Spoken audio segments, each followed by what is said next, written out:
in this quick video tutorial, I will show you how to get started with Google Form. So first of all, you have to be logged into your Google account, and then you can come to your Drive.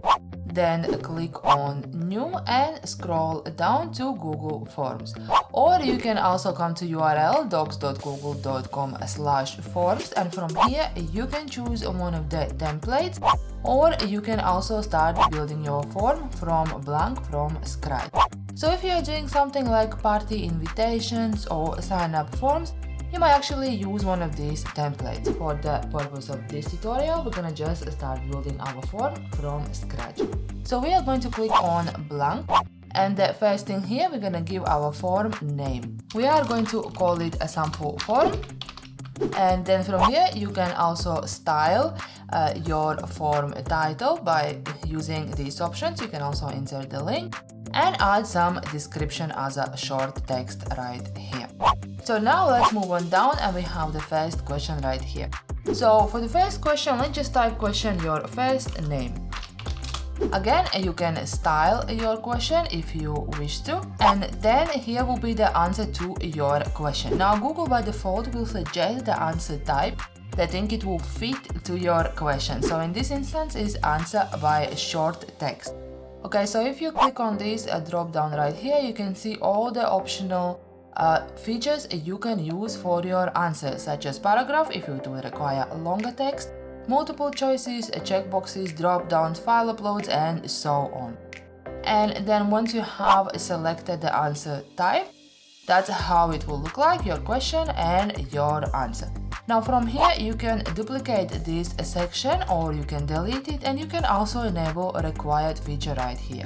Once it's enabled, it means that users will have to answer this question before they are able to submit the form. So now we would like to ask for a second name, and since it's very similar to this question, we were just gonna click on duplicate. Now let's just say here your second name, and again we're gonna keep it as a short answer. Now for the next, let's duplicate, and now just let's change this to multiple choices. So once you have selected multiple choices or drop down options, you will have to provide these options right here. So the option 1, maybe we're gonna just say something like yes, then the option no will be no, and the option 3, don't know. Alright, so that's how the question with the multiple choices will look like. Obviously it will be different question, not your second name. Now let's look on this sidebar right here. So from here you can add next question. Okay, so if you just simply click on it, you will see next question, and by default it will gonna come as a choice, as an answer choice, as on your previous section. Now this feature right here allows you to import questions. So if you have done any forms previously, like I have done a couple of them, or previously selected forms, if you have done this import feature already, you will be able to access it right here. So you can just import some questions from the forms you have previously done simply by choosing the form, clicking select. Now from here you can add title and description. Okay, so you can section this form and add new titles and descriptions for the parts of your form. Now the next option right here lets you to insert the image. You can insert image from your computer, you can access your camera, you can also embed image by URL, you can access your photos, your images on your Google Drive, and simply search images from web as well.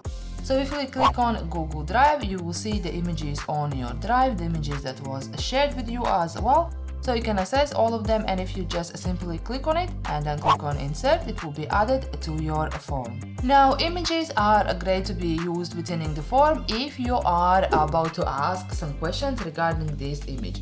So for example, you could just write like next 5 questions will be regarding this image, okay? And then from here you can also add videos to your form. Again, you can embed YouTube videos or just embed any videos on the URL right here as well. Now the next feature allows you to add a section. So when this comes handy is if you are creating a longer forms with loads and loads of questions, your form will be more user-friendly if you are dividing your questions into sections. So instead of displaying all long list of your questions, you would be just showing the first section, and then once the user have gone through the first section, then they can move up to the other sections on your Google Forms. So once you have done with all the questions, let's look how you can style your form.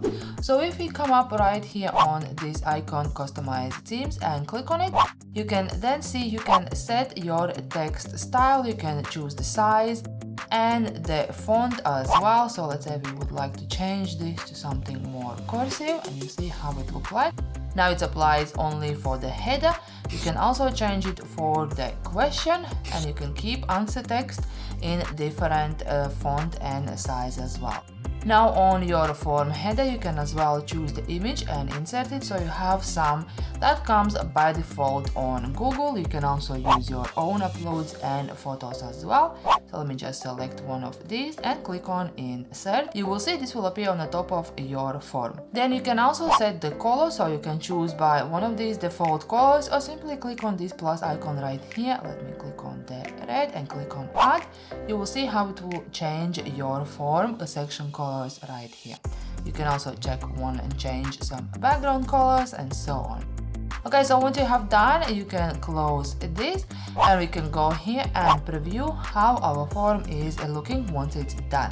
So you can see the image you uploaded is here. You can see how you have changed the text and fonts, how looks the background, and overall what you have done with your form, how many questions you have, and the order of your questions. So it's always great to preview your form before you send it to the people. And then if you click back on this icon right here, you can continue editing. Now, once you have sent your form and you have got some responses, if you come right here and click on responses, you will see currently we have 0 responses. Now, you can also disable this, and you will not be accepting any more responses from your form. So let's say you have some timeline until when you want to receive the responses. You can then come here and just disable this, and you will not be accepting any more responses to this particular form. And you can also save and create a spreadsheet based on the responses you have received from this form. Now let's look more on the settings.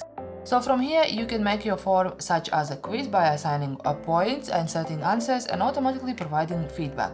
So this would require another tutorial. If you are interested to find out how to make Google Forms in a format as a quiz, let me know down below in the comments. Now once you scroll down here, you can also see more settings, how your form will be presented, how you can collect the responses, and some defaults you can apply.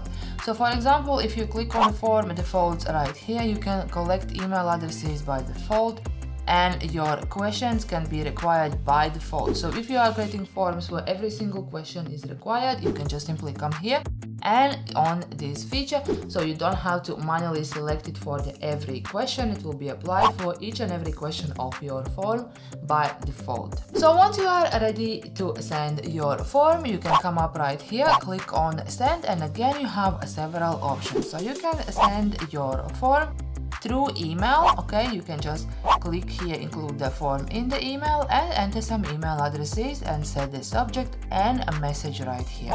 You can also use a link to share your form. You can just shorten it from here as well and just use a shortened link.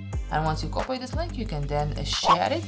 And you can also use embed HTML code, and you can provide the form size you would like to display on your pages. Alternatively, you also have option share your form on Facebook and Twitter as well, right away from here. And that's it for today's tutorial. If you have any questions, let me know down below in the comments. Google Forms can also be easily embedded on Google sites, so now go ahead and watch this video as a next one, and I will see you then.